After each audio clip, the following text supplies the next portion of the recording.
चलो स्टूडेंट्स तो स्टार्ट करते हैं। देखो क्वेश्चन नंबर 4 तक मैंने होमवर्क में दिया था आपको, वो भी इजी था, हो जाता है। ठीक है, फोर्थ का आंसर 1 जैसा 1 ही आएगा। ओके, अब क्वेश्चन नंबर 5 देखते हैं कि क्वेश्चन नंबर 5 क्या आता है।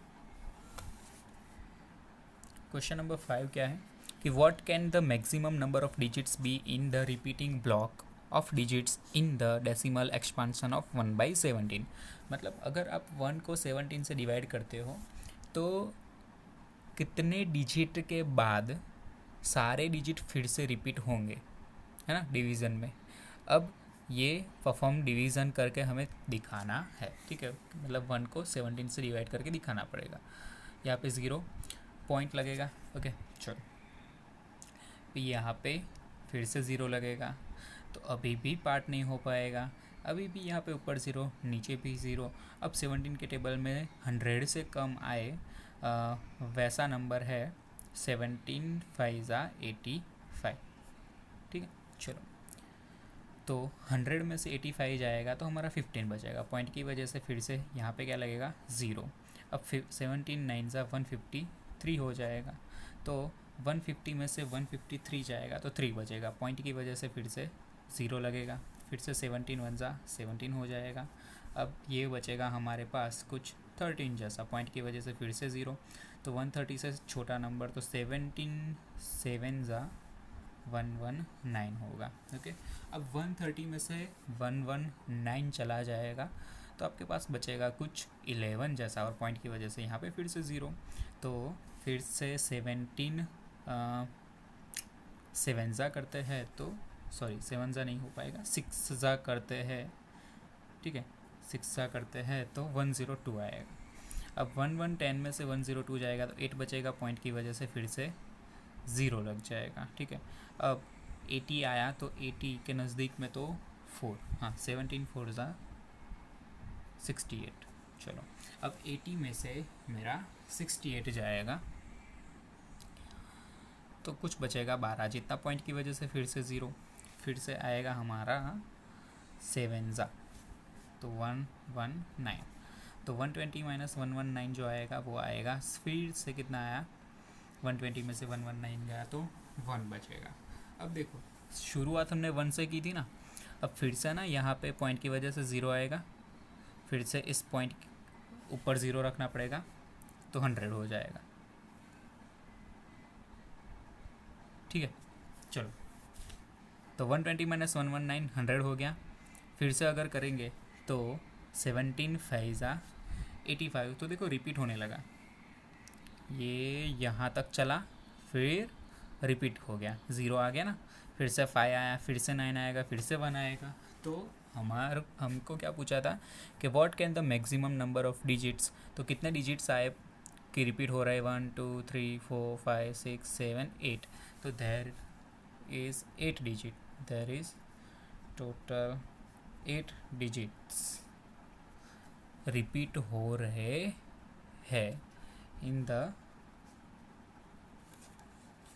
Repeating block. ओके, रिपीटिंग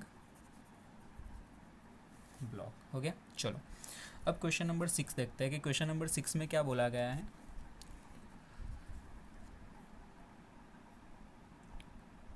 तो look at the several examples of rational number in the form p by Q. ठीक है, हमें क्या देना है, कुछ एग्जांपल्स देने हैं जो क्या होते हैं, रेशनल नंबर्स हो और p बाई क्यू फॉर्म में हो। दूसरा कि जहाँ पे p और q जो है वो इंटीजर्स होने चाहिए, मतलब ऊपर नीचे एक ऐसा नंबर होना चाहिए जिसमें कॉमन नंबर ऊपर नीचे ना हो। ठीक है, 1 के अलावा कॉमन नंबर नहीं होना चाहिए। जैसे कि आप एग्जांपल दे रहे हो तो उस तरह का दो, 3/5। जैसे ऊपर और नीचे कोई सेम टू सेम नंबर आना चाहिए नहीं, 3 और 5 का सेम टू सेम है, कट नहीं होना चाहिए। अब देखना है कि having terminating decimal expansion. Okay, तो टर्मिनेटिंग डेसिमल एक्सपेंशन के लिए मैंने आपको दिखाया था, अगर आपको टर्मिनेटिंग डेसिमल एक्सपेंशन चाहिए है तो आपको क्या करना पड़ेगा कि डिनोमिनेटर में 2 चाहिए, है ना, डिनोमिनेटर में 2 चाहिए, 5 चाहिए और बोथ दोनों चलेंगे। तो मैं यहाँ आप कुछ एग्जांपल लिख रहा हूँ। तो ये 3/5 है, फिर जैसे कि आप करोगे 15/10 है, ओके, फिर 17/10 है, फिर 15/2 कर लो, फिर यहाँ पे इसको मैं निकाल देता हूँ। क्यों? क्योंकि ऊपर नीचे कॉमन नंबर आ रहा है, ये नहीं ले रहा है। एग्जांपल के तौर पे ये लिया, ये लिया, ये लिया, और फिर से जाएंगे तो 19/2 ले सकते हैं, फिर ठीक है 19/5 ले सकते हैं। तो ये सारे ऐसे एग्जांपल है जिनमें ऊपर नीचे कुछ कट नहीं हो रहा है। दूसरी चीज़, कट तो हो ही नहीं रहा है, लेकिन दूसरी एक चीज़ हम क्या बोल सकते हैं कि यहाँ पर जो है वो टर्मिनेटिंग डेसिमल एक्सपांशन आ रहा है। क्यों? वैसे कैसे पता चला कि टर्मिनेटिंग डेसिमल एक्सपांशन आ रहा है? टर्मिनेटिंग डेसिमल एक्सपांशन मतलब अगर हम डिवीज़न करेंगे तो पॉइंट के बाद आंसर आ जाएगा, कुछ ना कुछ आगे चलता नहीं जाएगा कंटिन्यूअसली, ठीक है। तो ऐसा हम इसलिए कह सकते हैं कि नीचे जो फैक्टर्स है ना, क्यू के फैक्टर्स, p/q फॉर्म, मतलब ऊपर p है नीचे q है, तो p/q में ये q वाले के फैक्टर्स जो है वो इस तरह से आने चाहिए, या तो 2 में आने चाहिए, या तो 5 में आने चाहिए, या दोनों में आने चाहिए। ओके, चलो अब ये हो गया आपका क्वेश्चन नंबर 6। क्वेश्चन नंबर 7 क्या है? Right 3 numbers whose decimal expansion are non terminating non recurring. ठीक है, अब ऐसे 3 नंबर्स लिखने हैं हमें जिसका डेसिमल एक्सपांशन क्या हो, नॉन टर्मिनेटिंग मतलब पॉइंट के बाद रुकने नहीं चाहिए, और दूसरा तो क्या है कि नॉन रिकरिंग मतलब रिपीट भी नहीं होने चाहिए। तो सीधा सीधा इन्होंने ऐसा बोला है कि इरेशनल नंबर लिखो। तो हम इरेशनल नंबर लिख सकते हैं, जैसे कि यहाँ पे एग्जांपल में सबसे पहला दे देंगे हम √2 है, ये भी इरेशनल नंबर हो गया है ना। फिर देखने जाए तो हमारे पास है सेकंड वाला नंबर 22/7 जो है ना। फिर थर्ड वाला एक एग्जांपल ले सकते हैं कि एक यहाँ पर से हम निकाल लेते हैं, जैसे कि √23 भी ले सकते हैं, ठीक है। चलो, तो ये सारे नंबर्स ऐसे हैं जिसका डेसिमल एक्सपांशन कैसा निकल के आएगा, नॉन टर्मिनेटिंग नॉन रिकरिंग। अब क्वेश्चन 8 जो है कि find 3 different irrational number between the rational number 5/7, okay, 5/7 और 9/11 के बीच में कितने 3 इरेशनल नंबर हमें फाइंड करने हैं। कितने 3 इरेशनल नंबर हमें फाइंड करने हैं। तो सबसे पहले 5 को 7 से डिवाइड कर दो। चलो, 0 7 के टेबल में 50 के नज़दीक, तो 7 7 ज़ा 49, 50 - 49 1 आएगा, पॉइंट की वजह से 0, 7 1 ज़ा 7, 10 - 7 3, पॉइंट की वजह से 0। अब फिर से 30 आया हमारे पास, तो 7 4 ज़ा 28, फिर से 2 आएगा, है ना। तो यहाँ पर इस तरह से ये तो डिवीज़न चलता ही जाएगा, लेकिन मैं 5/7 के इक्वल टू में 0.714 लिख सकता हूँ, और 9/11 में मैं डिवीज़न करके देखता हूँ तो 0 पॉइंट यहाँ पे 0 आ गया, ठीक है। चलो, यहाँ पर इसके आगे करेंगे तो भी होगा, देखना समझना। ये पॉइंट की वजह से यहाँ पे 0, 7 2 ज़ा 14 है।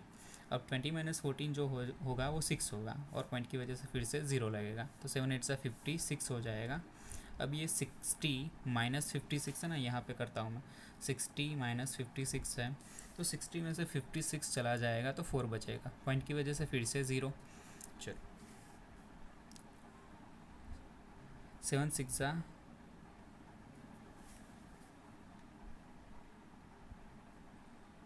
ओके। चलो, यहाँ पर हमने किया कि हाँ 60 - 54, 7 5 ज़ा 35, 7 6 ज़ा 42 हो जाएगा, इसलिए बड़ा हो जाएगा, तो 7 5 ज़ा 35 ले लेते हैं। 40 - 35 5 आएगा, पॉइंट की वजह से 0, ठीक है। 50 आया, तो देखो यहाँ पर आके फिर से रुक गया, 50 पे आके हम फिर से रुक गए, तो कुछ इसका आंसर इस तरह से मैं लिख सकता हूँ। यहाँ पे 5/7 का इसको निकाल दो, 5/7 का आंसर मैं इस तरह से लिखूँ कि 0.71428 है ना।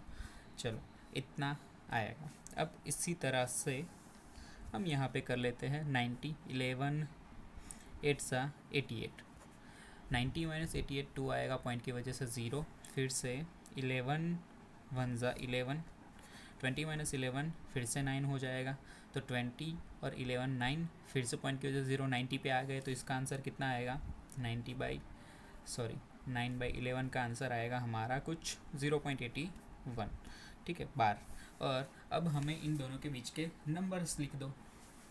कितने, देखो इन दोनों के बीच में कोई भी 3 नंबर्स लिख दो, जैसे कि 0.72465 ये लिख सकते हो, फिर 0. इसके 0.7 और 0.8 इसके बीच में आने चाहिए, तो 0.7345 ये भी लिख सकते हो, फिर 0. ये फिर आगे कंटिन्यूस चलते रहेंगे नंबर, ठीक है, 0.7938 ये भी लिख सकते हो, तो कुछ भी नंबर लिख सकते हो, ठीक है। तो ये 3 नंबर्स मैंने लिख दिए, ये पहला वाला, दूसरा वाला और ये तीसरा वाला, टोटल 3 नंबर्स दिखाने थे तो हमने दिखा दिए, ओके।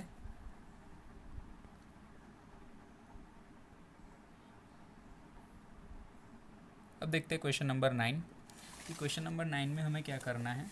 क्वेश्चन नंबर 9 में दिखाना है classify the following numbers as rational और इरेशनल, ठीक है, कि ये सारे नंबर रेशनल है कि इरेशनल। तो 23 तो हमारा पक्का इरेशनल नंबर है, ठीक है, क्योंकि वो किसी का स्क्वायर रूट नहीं है। अभी सेकंड जो है वो है √225, तो 225 जो है वो हमारा 15 का स्क्वायर है ना, तो 225 को इक्वल टू में 15 लिख सकते हैं, तो ये तो हमारा रेशनल नंबर बन गया।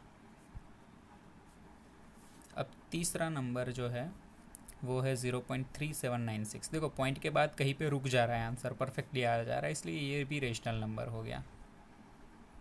तीसरा ये चौथा नंबर की जो है 7.478478 कंटिन्यूस, ठीक है।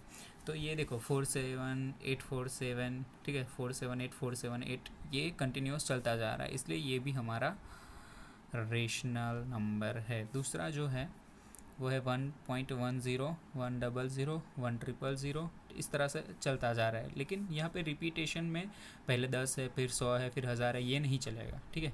रिपीटेशन में 478 तो 478 फिर से आना चाहिए, ये 10 तो 10 ही आना चाहिए, 100 नहीं, इसलिए तो ये इरेशनल नंबर हो गया, ठीक है। चलो तो आज के लिए सिर्फ इतना ही, फिर कल मिलते हैं, गुड बाय।